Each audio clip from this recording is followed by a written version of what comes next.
What's up, everyone? This is Demontre Black. Today we're gonna react to a death battle, Genos versus War Machine. Let's watch.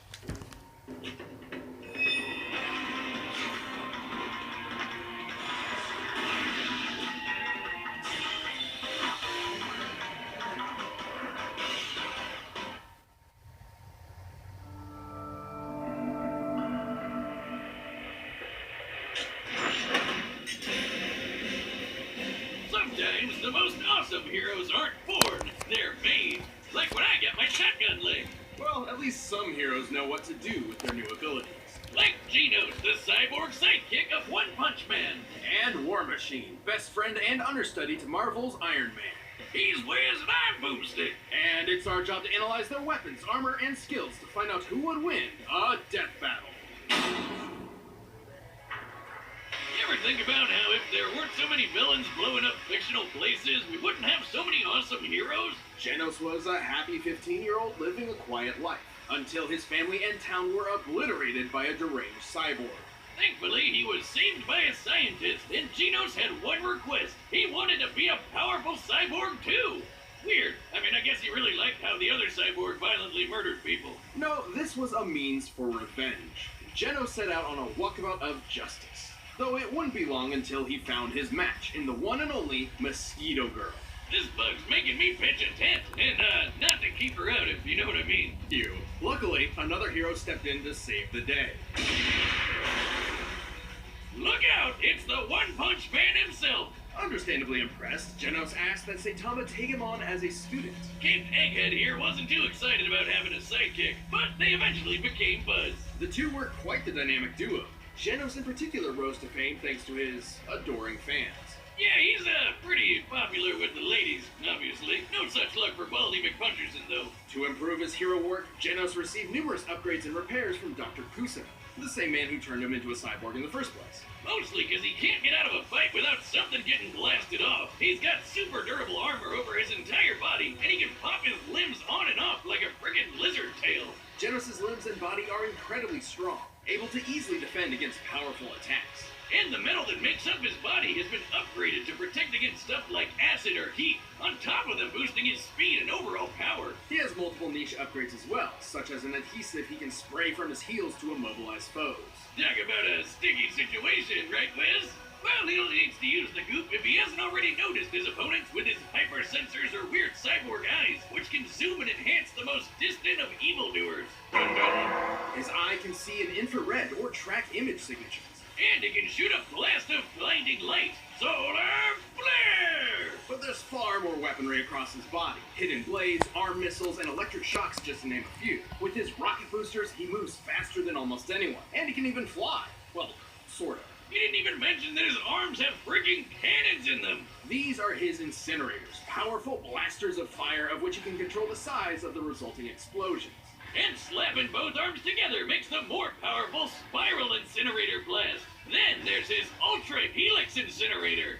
If only I had two shotgun legs, I could put both of them together for an Ultra Leg Blast. How would you even aim? No, I mean, it's not that hard. All you do is first you lift one leg like this, and then you just lift the other one. Oh, God, I fell on my keys. Anyway, the incredible energy of his Ultra Helix Incinerator comes directly from a power core housed in his chest, which powers most of his tech.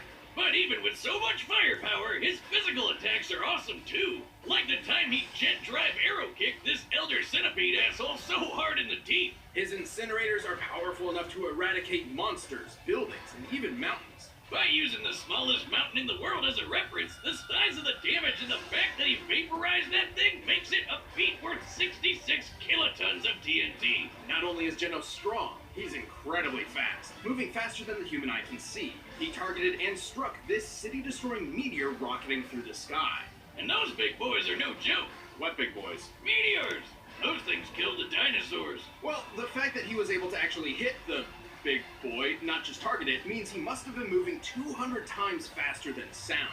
Genos is badass enough that he can survive getting hit with his own incinerator cannons, on top of managing to withstand getting crushed by mosquitoes. Like, a shit ton of them. By measuring the size of that swarm, we deduce he's being crushed by 65 trillion mosquitoes, a combined weight of 358,000 tons. Please, God, let me go anyway but that. While a skyscraper-sized bundle of bugs is impressive, Genos has also withstood a runaway train slamming into her. Luckily, it didn't make a dent on his power core. Without that, he wouldn't be able to do pretty much anything. Right, the power core is unfortunately the core of his weakness as well. Oh, I was just about to do that one. Anyway, one time... Now, that might sound crazy to you, but have you ever had to deal with 65 trillion mosquitoes all at once? I'd do it. Regardless, Genos has shown time and time again that he's a fearsome hero to contend with. Sure, he hasn't found his family's killer yet, but he has found a new family with Saitama and friends, and he'll keep getting stronger and stronger. I will eliminate you. Stay right where you are. For some young boys like James Rhodes, joining the military seems the best way of making something of themselves. And Rhodey fit right in with his knack for machinery. He got top marks in the army and became a pilot. Eventually becoming an expert in aviation engineering and military combat. Then, on one fateful mission, his helicopter was shot down. Things didn't look good, but then Iron Man showed up. Turns out Rhodes wasn't the only one in trouble. Tony Stark was stranded without enough power for his suit and asked for his help. The two began an epic adventure that turned them into close friends. Rhodes stepped into the shoes of a superhero and became a man his younger self would be proud of. And being Tony's best bud had some perks, like taking over as Iron Man sometimes. Who wouldn't jump into that suit at the first chance? Next time, baby. And eventually, Tony offered Rhodes a superpowered suit of his very own. That's when regular old James Rhodes became War Machine.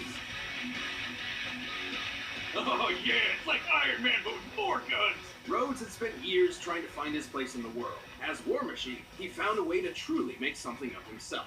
He already had tons of combat experience from the army and a bit of PTSD, but you know, you win some, you lose some. He can do way more anyway. He is a multi-talented badass. Tony has provided Rhodes with multiple War Machine suits throughout the years, each improving upon the one before it. And these babies are a beautiful piece of work. Just look at all those weapons! The suit is a specialized variation of the typical Iron Man armor, focusing more on firepower than tactics and maneuverability, clearly. Its alloy is composed of titanium and vibranium, Hey, like Captain America's shield. which means it's both extremely durable and light enough to fly at incredible speeds. Very important given the computers, life support systems, and other devices housed within the unit. That's not even talking about what Rhodey fights with. His fine-tuned rides got repulsor rays and a unibeam in the chest. And did I mention guns, guns, and more guns? Get a look at that! Machine guns, Gatling guns, laser guns, flamethrowers, the works! The suit can generate electromagnetic pulses, particle beams, and even drain energy from opponents. This baby's so sweet I felt inspired to upgrade some of my own arsenal, if you know what I mean. I don't think I want to. I got a new gun! It was white when I bought it, but I accidentally washed it with my hat. So obviously I'm pretty hyped about the guns, but the armor has a lot of really cool other things too. His most up-to-date suit includes incredible chameleon systems that allow him to not only become invisible, but intangible, bypassing scanners and phasing through walls. You know, I could really use that the next time you try to stab me with a trident! It was one time! And in the most dire of circumstances, War Machine has a self-destruct function he can call upon to make sure his tech doesn't fall into the wrong hands. I mean, this work of art can scan for things like weird light and electromagnetic signals. But even if Rhodey doesn't see it coming, he can handle the craziest of attacks. Not only has he been thrown through a mountain with enough force to cause an earthquake, He survived getting nuked. You see the size of that crater? Compared to War Machine himself, this looks like the explosion was over 2.5 megatons of TNT. and the suit is fast enough to fly into orbit and out into space. Take that, Elon Musk! No, but please send me one of your flamethrowers. Sorry, not a flamethrower. Yes, you. Given how it only takes War Machine about 10 seconds to exit the planet's orbit, and measuring the distance he's traveled, this puts him at flying speeds over Mach 620. And while he may be speedy, Rhodey's also strong enough for his hits to be the first and last. He's lifted cars, thrown tanks, and tossed a dude so hard he destroyed a spaceship. Not to mention the fact that Tony created the War Machine suit to be on par with his own Iron Man suit. And remember, Rhodey even acted as Iron Man for a while, so plenty of what Tony can do, he can do too, including the time Tony blew up a massive rock the size of Manhattan. Of course, everything he's experienced as a superhero and in the army hasn't exactly been the best for his mental state, which has unfortunately left him with pretty drastic cases of PTSD and survivor's guilt, even sometimes feeling he's not worthy of the high-tech armor he wears. But he'll push past it to rescue his friends as well as the rest of mankind. Time and time again, Rhodey's proven that Tony isn't the only armored Avenger. Also, did I mention the gun?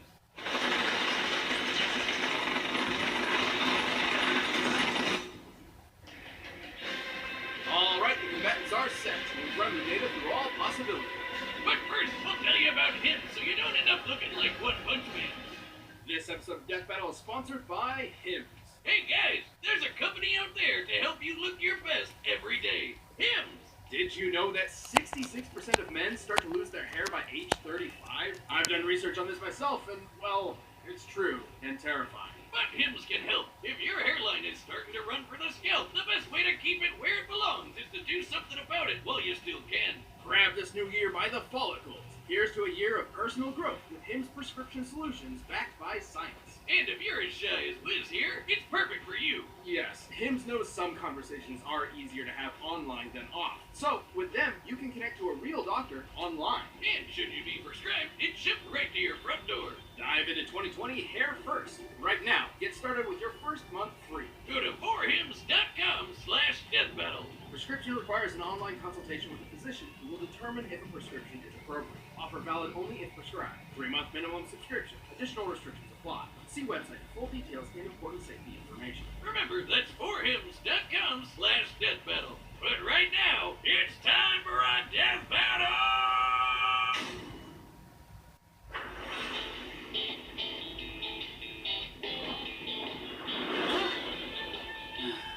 Having a day to myself, huh?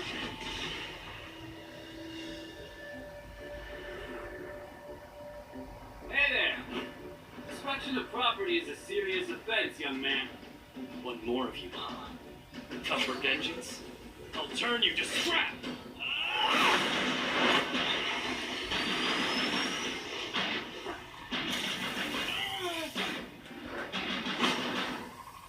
Nice one, War Machine.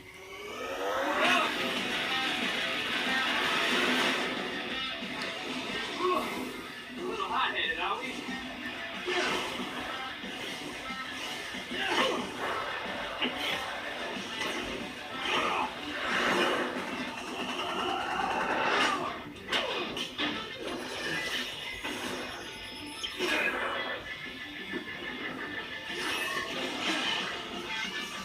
Say cheese.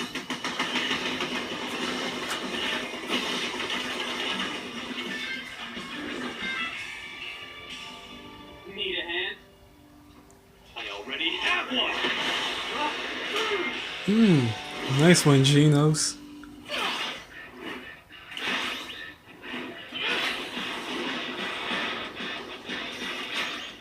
I don't fall apart that easy.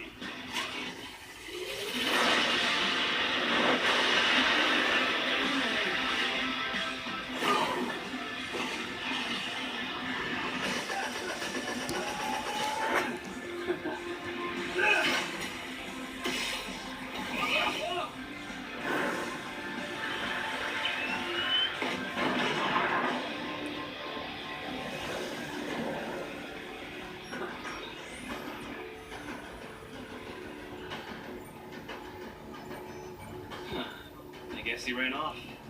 That suit was ugly anyway. Ugly! This is my Sunday best! Who's gonna win?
looks like Genos is Geno more. Genos was certainly a serious threat in the field of battle. However, Rhodes held a solid advantage in many different aspects. He's had years of training in the military, even before becoming a superhero, which means he's been doing this for way longer. Stratagems aside, let's compare their power output.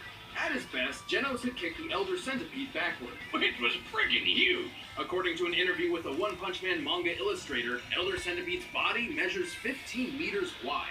With that and scaling to its surroundings, we determined its full size to be over 700 meters long. The force to knock aside something this large would have to be over 15 megatons of TNT. But War Machine's got the edge over that. Remember the giant rock that was the size of Manhattan? Taking the square footage of Manhattan and the height of the rock, we found that the energy it would take to shatter a rock of this size comes out to over 280 teratons of TNT. Way more than Genos knocking around the big bug. War Machine's orbit-breaking flying speed proves he's a lot quicker, too. But even if he could get a hit in, Genos had no way to counter Rhodey's energy-draining tech and Ghost Chameleon mode. Genos was certainly a powerful contender, but War Machine's overwhelming firepower and high-tech abilities were just too much for the teenage cyborg. Yeah, War Machine was on the road to victory. The winner is War Machine. If you like this death battle, give a thumbs up and I will see you on my next reaction. This has been the Montre Black. Peace.